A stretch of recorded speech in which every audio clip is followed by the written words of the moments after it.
All right, so the last 10 MCQs.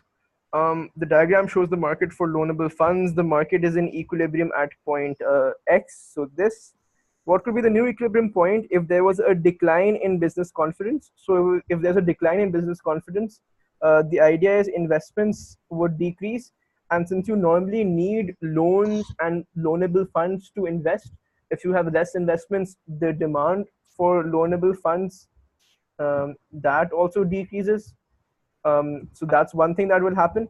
And an increase in bank lending, well, that's pretty clear, means the supply of loanable funds has gone up because, well, it's banks are lending, so it's easier to get a loan. So there are more loans, there are more lending available.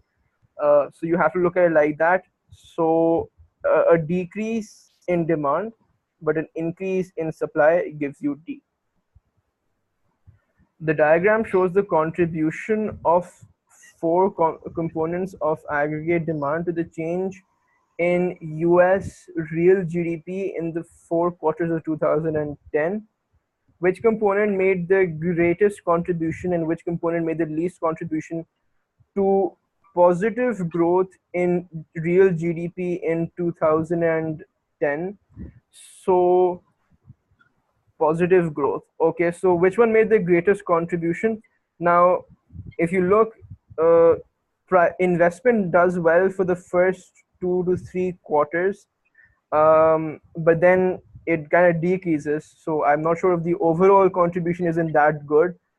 If you look at something else, I believe consumption makes the greatest contribution because consumption is positive throughout, so the overall contribution is going to be more positive than something else, like let's say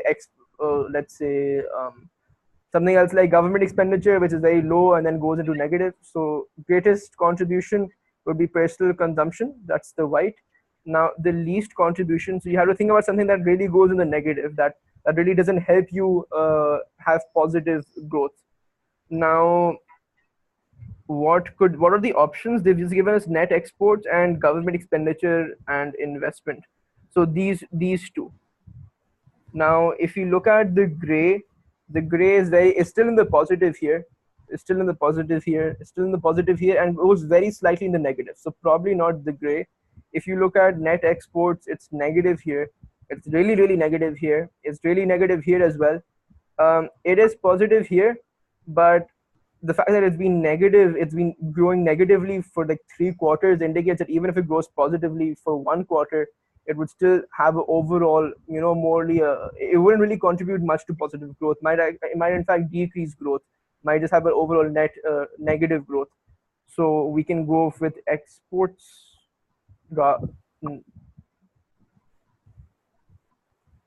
23, an economic recession leads to an increase in unemployment. Why might this cause a fall in an economy's long-term growth rate? Okay, so the long-term growth rate, your potential growth, why has this reduced? So let's look at it like that. It is impossible to regain consumption lost in recession, but consumption doesn't affect your long-run growth rate. It doesn't. Think of it like this. What would cause your PPC to shift inwards? Think of it like that. That might help. So consumption doesn't really affect your potential growth. Rising unemployment is likely to raise real wage levels. Well, in a recession, wages go down anyways, so that's wrong. And even if wages go up, how is that likely to decrease your long-term growth rate? The link isn't really clear at all. Social attitudes become less accepting of unemployment. Well, that might increase the growth rate. Well, that might increase your actual point. Again, I'm not sure what that does with overall potential, because unemployment, that just helps you move inside your PPC. But anyhow, what will happen with C, if they become less accepting of unemployment, that acts as a impetus or as a stimulus for more people to get employed. So that normally increases employment. So that improves your actual point, but not really what they want. They want a decrease in your potential. That would be D, because if there's a harmful effect on human capital, which does happen, there's a process of de-skilling, because when you don't work, you're not as skilled as you were, because you haven't worked for an year. Let's say, so you've forgotten stuff. You're not as skilled anymore, and if de-skilling happens, your potential itself decreases. So this moves inwards, and hence your long-term growth rate falls. The table shows the annual income thresholds per person used by the World Bank to classify countries according to their nominal gross national income in 2010 and 2000 and 2010. What could explain the changes in the table? So in the table, we basically have the threshold by which the World Bank uses to classify whether the country is, lower income, lower middle, and so on. So what could explain why the threshold itself has gone up? Why now you need 105? Wait, the threshold. So with, if you look at higher incomes, you need more. You need like 12,000 rather than like 9,000 to become a high income, and that trend is like the same for all. You need the thresholds have gone up. If you look at it, this is nominal GNI. So maybe because inflation has happened, so maybe that could be an option. I don't think income inequality has anything to do with it. We're looking for something along the lines of inflation. Real GNI, well, this shows gross GNI.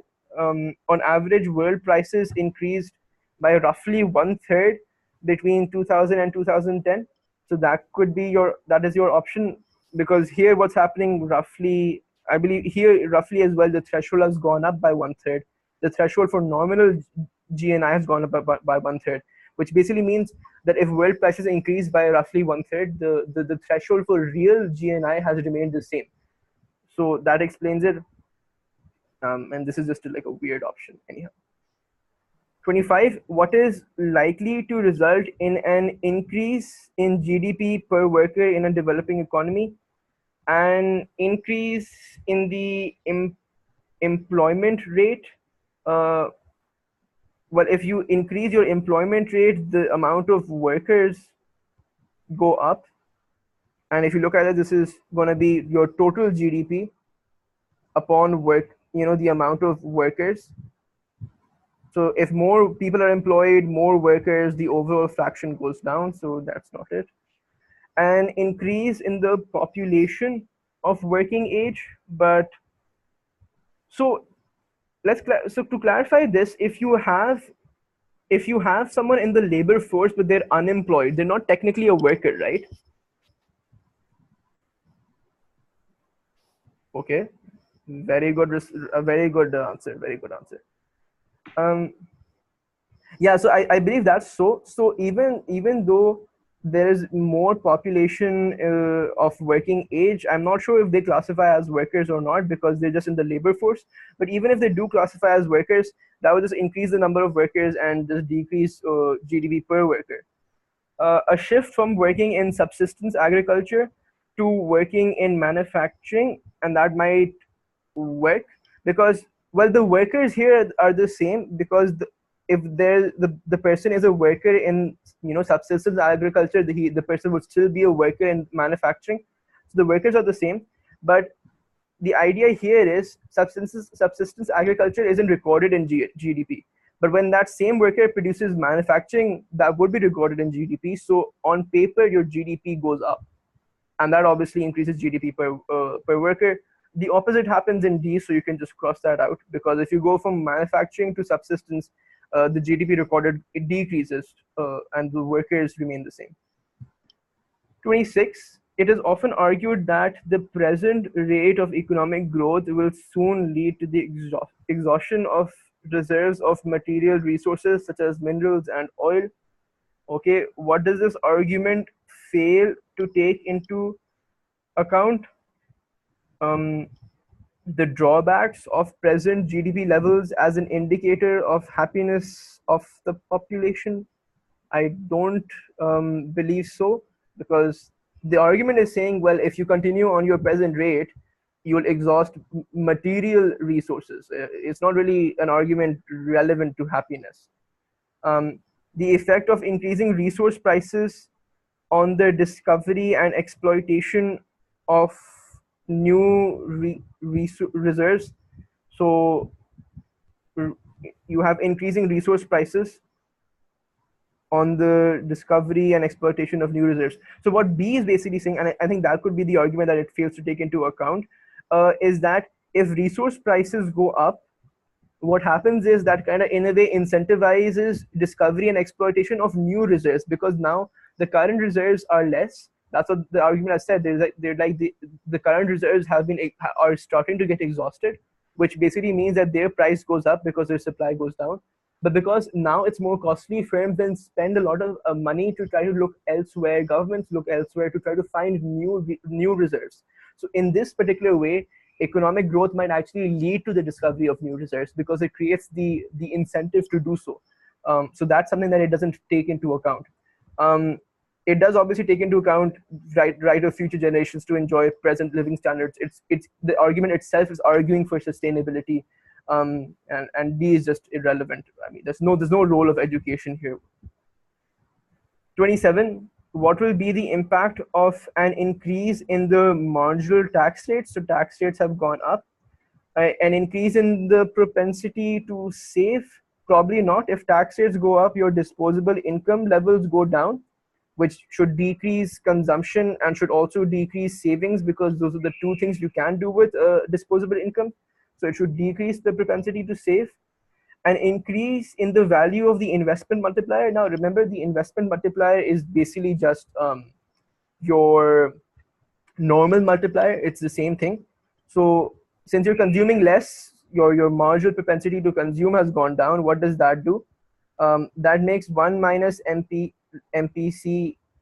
In fact, let's write the entire formula. So your formula for the multiplier was 1 upon 1 minus MPC. If MPC decreases, this entire bracket increases, because instead of MPC being 0.4, that would make this 0.6.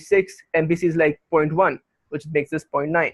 If this increases, the entire fraction decreases. So it's not an increase, it is a decrease. A strengthening of work incentives?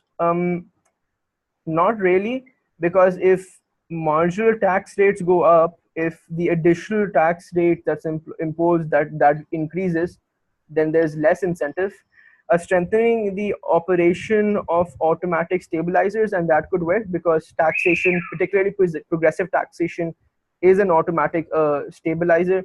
So if you increase the marginal tax rates, then progressive taxes basically just tax away more of the of income. Should a boom come, should income increases, should income increase. So it just helps the operation of automatic stabilizers. 28. A central bank increases interest rates in order to control inflation. What is likely to result as an increase of this? So sales revenue, well, now increase in interest rates, what does this do? This decreases investment. It also decreases consumption, and hence it decreases aggregate demand. Now, so firm sales revenue probably would decrease because consumption is less. Investment expenditure definitely decreases. If you look at MEC theory, this is interest rates, this is investments, this is MEC, the marginal efficiency of capital or something of that sort. But the idea is if interest rates, if they go up, investments go down. Net capital outflows, well, that's likely that's also likely to decrease because hot money moves in because of the high interest rates. And what does increase is your exchange rate, because as interest rates increases, hot money flows in. Because of that, there's a greater demand for your currency, so the exchange rate increases, the currency appreciates. What is most likely to result from a devaluation of the sterling? Okay, an increase in foreign direct investments in the UK by global manufacturing firms, most likely to result from a devaluation. So if If the sterling is devalued, increase in foreign direct investments, not too sure. I don't think so. And Sharia will explain why, because these guys have been quiet.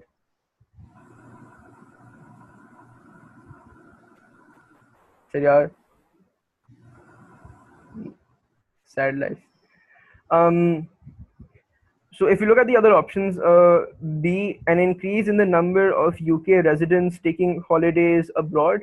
Well, not likely, because if their currency has become weaker, if it's devalued, then a holiday abroad would cost you more. So like if the rupee depreciates, which it just recently did, a holiday abroad costs you more. So devaluation doesn't increase that.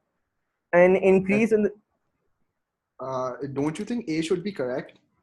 um yeah, I'm holding on to that. I just want to look at the other options. If this is a better way. So let's look at the other options. I'll come back to A in just a bit. So an increase in the number of UK students applying for places in North American universities. Not really, because it's more expensive to go study abroad because your own currency is weaker now. An increase in the supply of workers seeking temporary employment over the summer in the UK. Well, that's unlikely, because now if they earn in sterling and then they convert it back to their own local currency, let's say the rupee, because if the sterling value has gone down, they in fact they get less rupees once they're going to convert it. So you want to work somewhere which has a very strong currency, because even if you get paid like, let's say, $10, you convert it into rupees, it turns out to be quite a lot of amount. But if you go and work in a country where there's a devaluation, then that doesn't help you when you convert it. In fact, it leads to less of your own local currency when you convert it. And this is they will convert it, because this is just temporary employment. So B, C, and D are all wrong, which leaves you with A. So, and the reason why that would be true is because why would foreign direct investments in the UK increase by global manufacturing firms? Is because simply the costs associated with such investments has gone down. Because now, if previously the investment call like was you the cost associated with setting up the investment was 100 pounds or sterling. Now, and these are global manufacturing firms, so these are not firms located inside the UK. Now the same 100 pounds is in fact less expensive, because they're going to be paying in dollars or in some other currency. So because the pound itself has gone down, the cost associated, because the cost is tied with pounds, that has gone down. So like the hiring labor, all that type of stuff, all the costs goes down. 30, a fair trade scheme encourages consumers in developed countries to buy food um, produced by farming cooperatives in developing countries at a higher price than that charged by commercial firms. Why might this be harmful to economic development? So why might this fair trade scheme um, be harmful to economic development? It will cause a worsening in the terms of trade. So your terms of trade are basically the ratio of export prices to import prices. And if consumers in developed countries are buying it at a higher price, which means uh, developing countries are exporting this food at a higher price because they're buying it at a higher price. So if anything, your terms of trade would increase or would improve, not worsen. It will reduce the amount of government aid provided to developing economies. I don't think government aid is tied to whether or not you buy the fair trade packet of oranges. So no, it will reduce the prices subsistence farmers receive for their produce. Probably not. In fact, the entire idea of fair trade is like to help farmers receive a decent income, because that's why you pay a higher price for these products. It will slow the process of economic diversification in developing countries. That might happen because if you're getting a higher price for food exports or for like whatever agriculture exports, farming cooperatives, then you might stick to just producing this stuff. So the process of going away from the primary sector to like other sectors, that process will slow down. And that could be a reason why this is harmful to economic development, because economic development wants you to go from to reduce your primary sector and go towards more service sectors and tertiary sector and so on. So we can quickly check our answers for these 10 MCQs. All right, so these MCQs were fine as well, and with that we end our paper. We got all of these MC questions right.